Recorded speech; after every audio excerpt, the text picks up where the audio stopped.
Okay, I think I am live. Hello, hello. Volume is working. Unfortunately,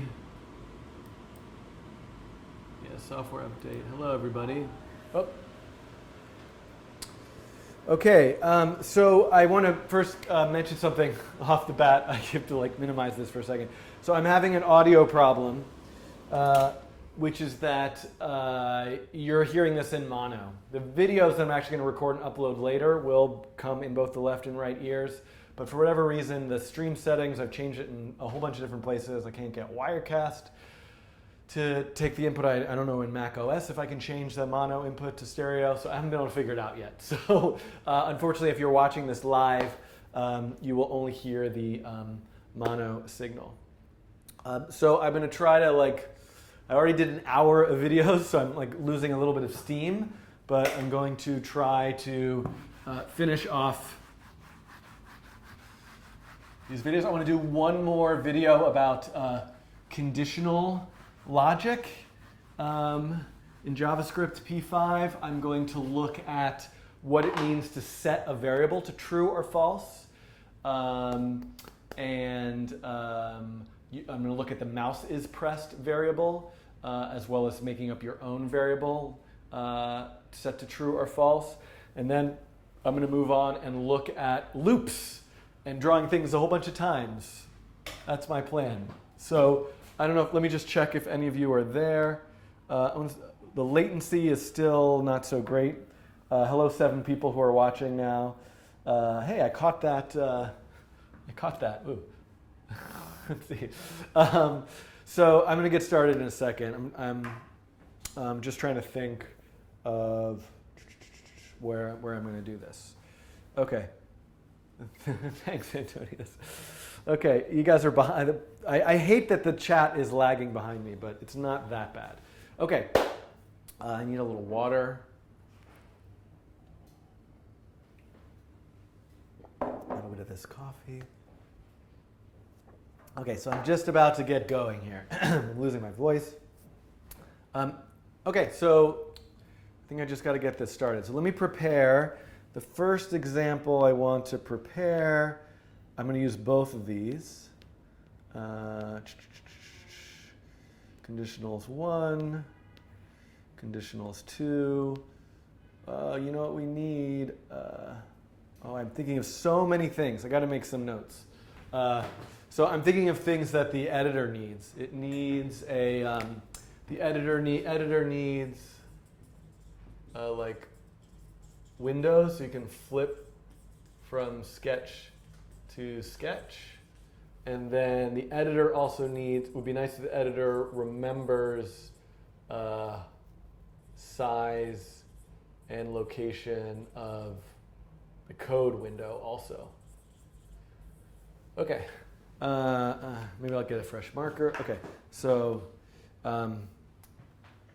if you guys have other thoughts about the p5.js editor and things that it might need, let me know. Put it in the comments. You can file GitHub issues yourself. You should thank Sam Levine and many others too, but Sam Levine has been leading the charge at the editor. There's also a web P5 editor that's coming down the pipeline that Jason Siegel worked on a lot over the summer with a lot of help from others as well. Okay, but I gotta make this video. So I'm gonna make one video where I make a Boolean variable that stops and starts this circle from moving. And I'm gonna make another one that that only highlights it if you're clicking on it. I think that's what I'm gonna do. Oh boy. Whew.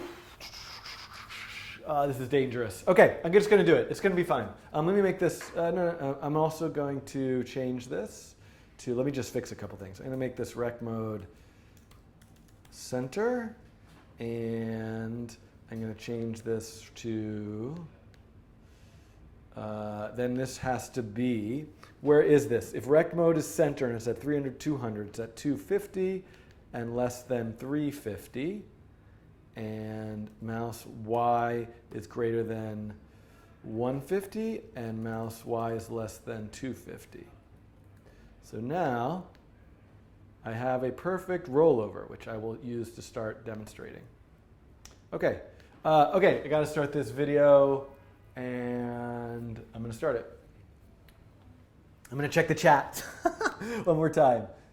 The fact that you can watch is totally amazing.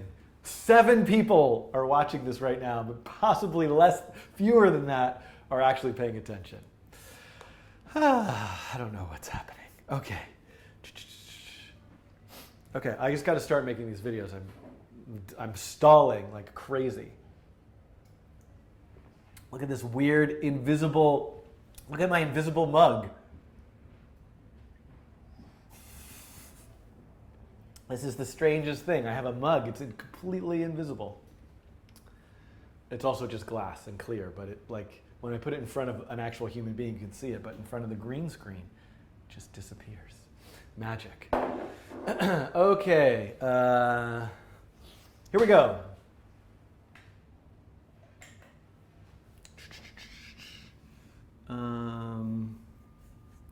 I don't know how I'm going to do this. Okay, I'm going to figure it out. Oh, wrong one. Okay, here we go again. Hi, so I made a bunch of videos about conditional statements, and I recall, or I thought of during one of them, that there's sort of a key element here that I think would be worth noting and spending a little bit of time on in its own short little video, which I am attempting to make right now. I'm trying to be perky because I'm really inside. I feel like lying down and taking a nap. Okay, so what is the topic of this video? And what I want to talk about is, what if you had a variable, and instead of assigning the value of that variable to, say, a number, or perhaps a string, or perhaps an image, these are some things that you may or may not have seen so far. What if the value of that variable, I'm going to call it like going, were equal to true itself or false? So in fact, this is a data type. Now, as you know, anytime you declare a variable, you just say var and the name of the variable. And then it's up to you to assign it a value. Most of the examples we've seen so far, we give those variables numbers. Numbers are useful. They can be used to specify coordinates on the screen, sizes of shapes, colors, red components of a color, the transparency of the color. Numbers generally are being used over and over again everywhere in the code. However, it can be useful to have your own variable that is either set to true or false. Now, before I get to that, one of the reasons why I'm mentioning this to you is there also happens to be a variable built into P5, right? There are the variables built into P5 that you likely know about, mouse X and mouse Y.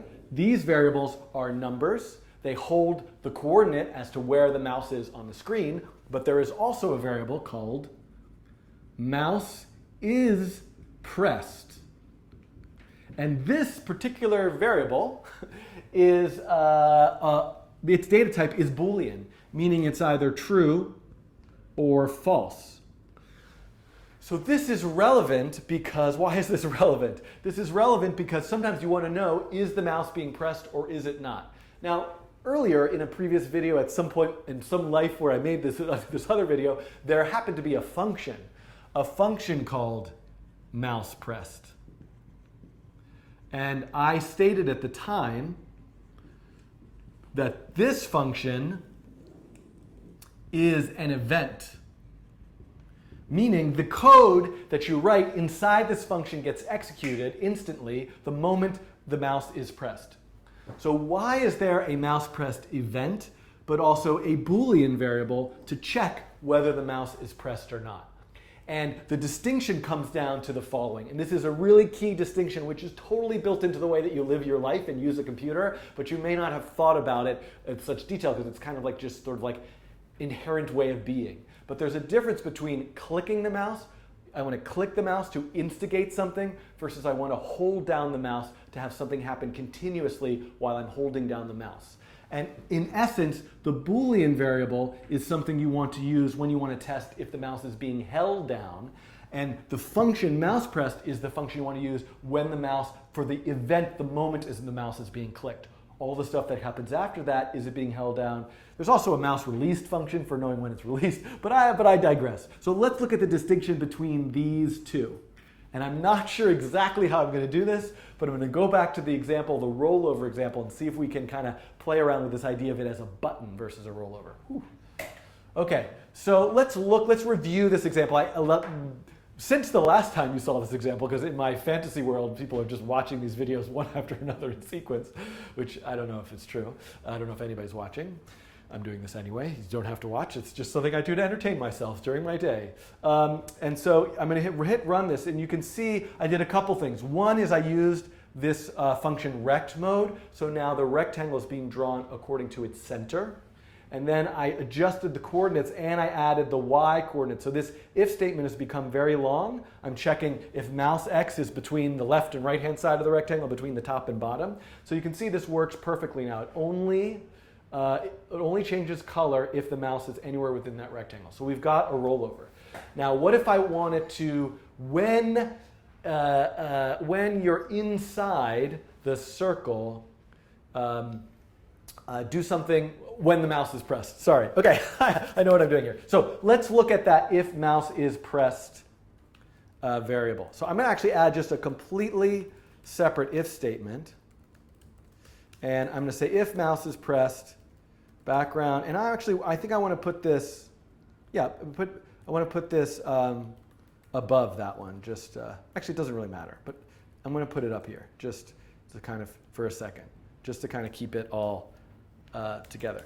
So look, I've added another if statement. Sorry, I lost my train of thought here, but everything will come back. So if the mouse is pressed, change the background. So remember, this is different than I click the mouse and one thing happens at the event. Now I'm checking this, is the mouse pressed in draw? So what I'm trying to do here is check, is the user holding down the mouse? This is how this is used. Okay? So now, if I click the mouse, I'm holding it down. You can't see here. Watch this. This is going to be a really crazy moment for you. This is my computer rising in this like mechanical desk thing. This doesn't really help, but just showing you there's a computer here. I'm going to now hold down the mouse. It is green. I am now letting go. It is not green.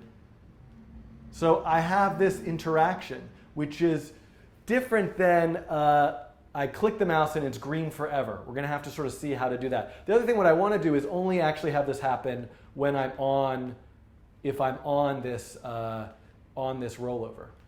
So let's figure that out. So it's kind of silly, but the way I'm going to do it right now is take this if statement, and put it inside this if statement.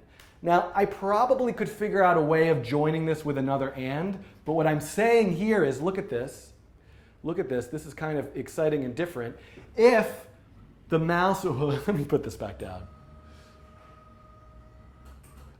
If the mouse is within that rectangle and it's pressed, change the background. But it doesn't matter where it's pressed or not. If it's within that rectangle, always change the highlight. So we can see the logic here that I now have. I always have this rollover. It's going to get highlighted as soon as the mouse is over there. I could click anywhere around, it doesn't change color, but now when I click here, but only when I'm holding it down. Okay? So now, that's using the if mouse is pressed. What if I wanted this? This is like a button that you hold down. It's like if you had a light at home, and in order to have the light on, you just always had to hold down the button, the switch. As soon as you left, it like turned off. So with your light at home, you want to press it, it goes on, you leave, you come back later, you could press it again. Now, for this to happen, we need an entire other kind of, we need another variable, okay? And we need to use the mouse pressed event. So we're going to piece these things together. So now we have a rollover where you hold down, how many? 7 minutes. You hold down the mouse, it turns the light on. What I want to do is press the little button, turn the light on, press the button, turn the light off. This is kind of like, strangely, such a simple thing. It's a bit of a tricky interaction problem, a tricky programming logic, something like that problem. But let's figure it out. Okay, so ultimately, what I want now is to have my own, the way to do this is not to use the mouse is pressed variable. That has a value that's just built into the operating system, into P5, into JavaScript, into the browser. It knows whether the mouse is pressed or not. I want to have my own variable. I want to have a variable and call it on. There might be an issue with using this term on, but for now I think it's going to be okay. And I'm going to start with on equal to false. So when the program first runs, the light is off. When on is false, the light is off. And in draw, what I essentially want to do is I want to say if on, then set the background to some other color. Otherwise, set the background to some other color. So this is the idea here. If I have my own Boolean variable that's either false or true, I can just change the value of that variable somewhere else in the code. When I click the mouse, turn this to true, and the light will always be on. Then I have to figure out when do I set it back equal to false. So let's take a look at doing this with this. Now, in theory, I should upload all of these code examples somewhere, and I got to figure out a way to do that. But at the very least, what I'm going to do is save project as conditionals button, and hopefully that previous one will be saved. So I'm gonna take some of this code for a second and just stick it at the bottom and put it in comments, because I might need to refer to it later. So down here, we might need to get back this rollover code, and maybe we need to look at the if mouse is pressed thing again. But right now, instead, what I want to do is just add at the top var on equals false. And here, I want to say if on background, a green background, otherwise a black background. So let's look at that. This is just a simple if statement. If on, otherwise background. Now, there's actually, I can't believe I didn't even mention this really, because we looked at this with mouses pressed, and we looked at this with on. It's just sort of intuitive to me. But always before, when you had a Boolean expression, you needed to have some sort of relational operator, like if mouse x is greater than 100. Here I just said that the whole point of this is this evaluates to true or false. That's sort of off the edge, or there's a bit of glare there. But this evaluates to true or false. A variable with type Boolean, you don't need to check anything about it. It itself just has the value true or false. It evaluates to true or false. That's its whole purpose in life. You could technically say this. You could say if on equals true, and this would be the same thing, like if on has the value true, but this is redundant. So this might actually help you to sort of think about it, because this is really what's going on. But code-wise, it's a little bit shorter to just write if on and then open curly bracket. Okay? So now I'm coming back over here, and we see that now. If on, green, otherwise black. So I'm going to run this. You can see there's no green because on is set to false, and I'm not setting it to true anywhere.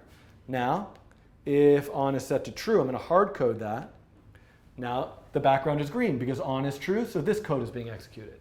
So now, the difference between wanting to do something when the mouse is held down versus instigated event the moment the mouse is clicked is I need to add function mouse pressed. So instead of before, remember with the holding down the mouse, I had this if mouse pressed in draw. Now I want to have this event. And what I can't do, I don't want to put draw the green background here, right? Remember, draw is always looping. So drawing code here in this case doesn't really make sense because it will just get overwritten by what happens in draw. What I want to do is change the state of the program. How do I change the state of the program? Well, on starts as false, that's its initial value. And when I run the program, it's false, it's black. What I want to do is say, when I click the mouse, set on equal to true, or on equals true. So now, on equals true. Let's click the mouse. Ta-da! It's on. Click the mouse again. It didn't turn off. Also, when I run this again, I can click out here. It turns to on. So how do I get it only to turn to on if I'm within the bounds of that rectangle? Well, that's an easy thing. That's why I saved this code. We can now, inside mouse pressed, test for, we can test for the location. So the thing that I've added right here is now, when the mouse is pressed, first check to see where the mouse is, and only if it's within that rectangle, set it equal to on. So let's run this again. Okay, I'm clicking all around the outside, nothing's happening. Now I'm going to click in the center, here it comes. It turns on.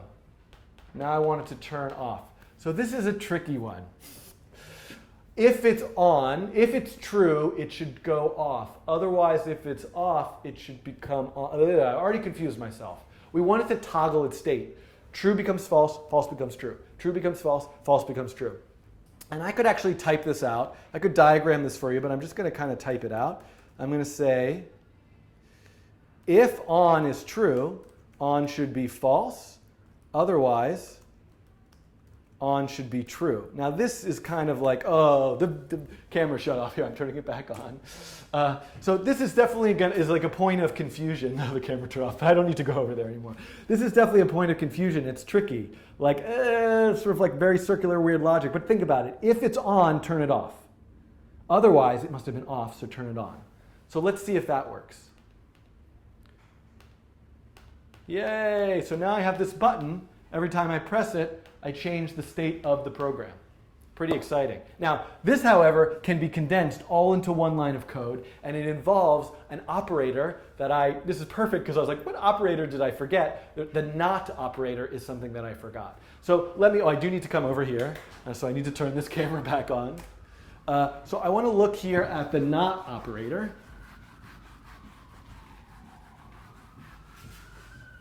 So we know that I could say something like if mouse x is greater than 100, do something. And I could invert this, like the opposite of it's greater than 100 would be kind of like less than or equal to 100. But I can also say if it's not true that it's greater than 100, do something. And the not operator is an exclamation point. So for example, if not on, what does this mean? Do something. So I have a variable on, it's equal to false. Does this code get executed? Yes or no? Not false is true. So this expression together evaluates to true, therefore this code does get evaluated.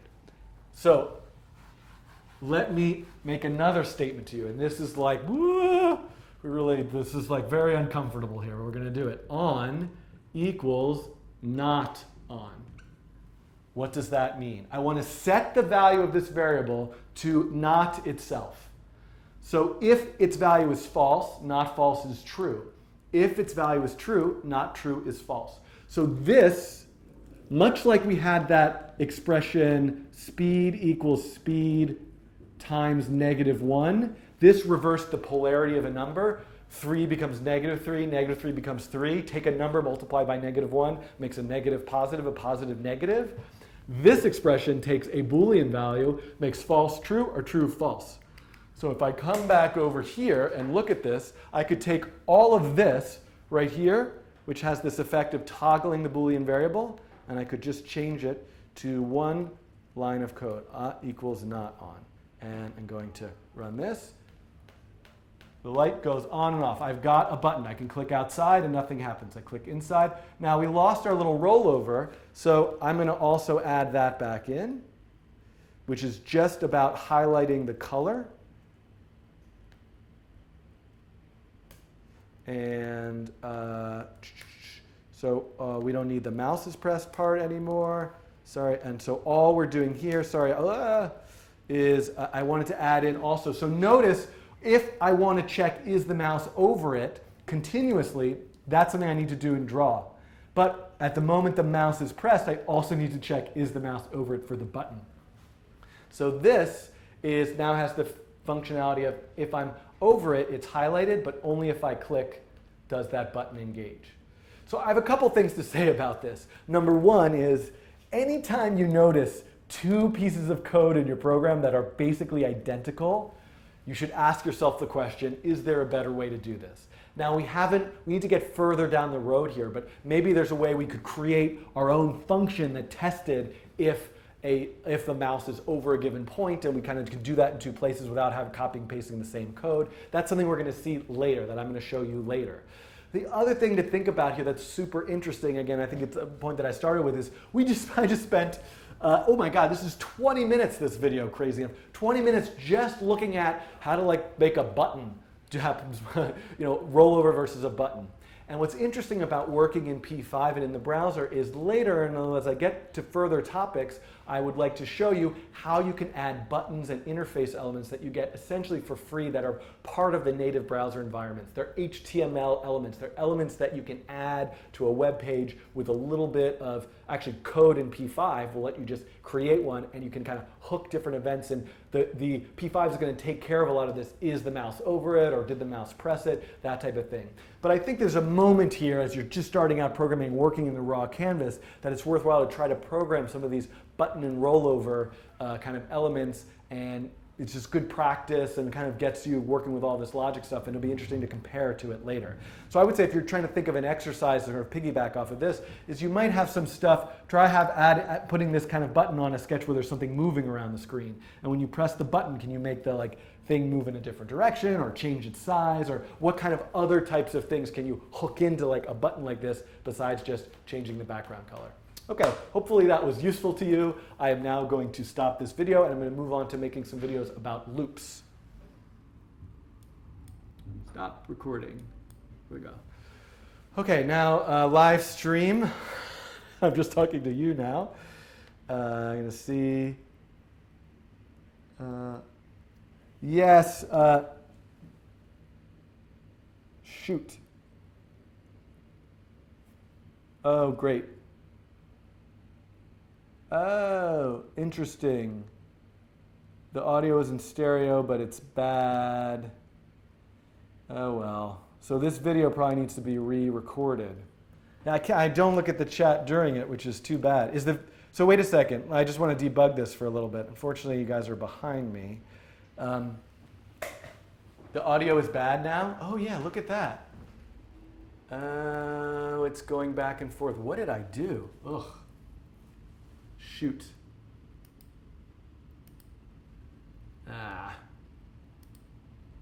Never change the settings.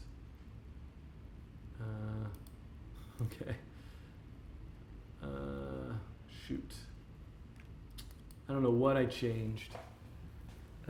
Show source settings. Darn it. Did I switch this? I don't think so.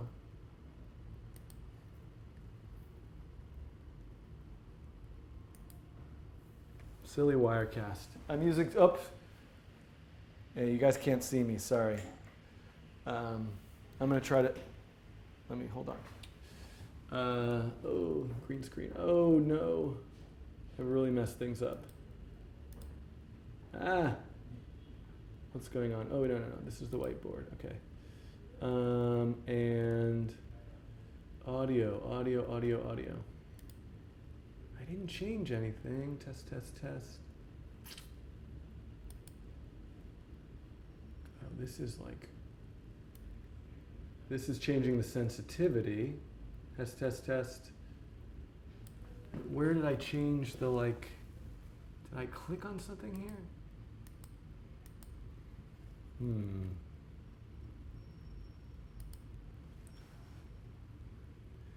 Oh boy.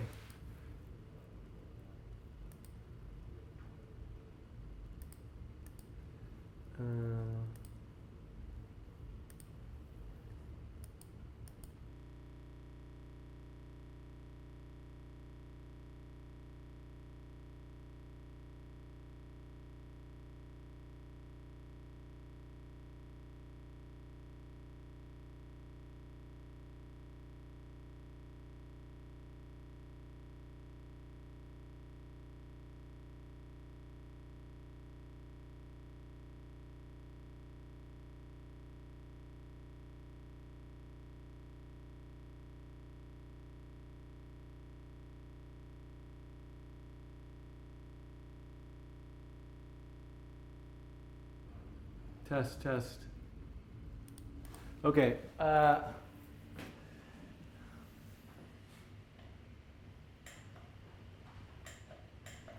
everyone. The audio is just all screwed up, so I'm going to unfortunately stop this broadcast, and I might restart another one if I can figure it out, okay?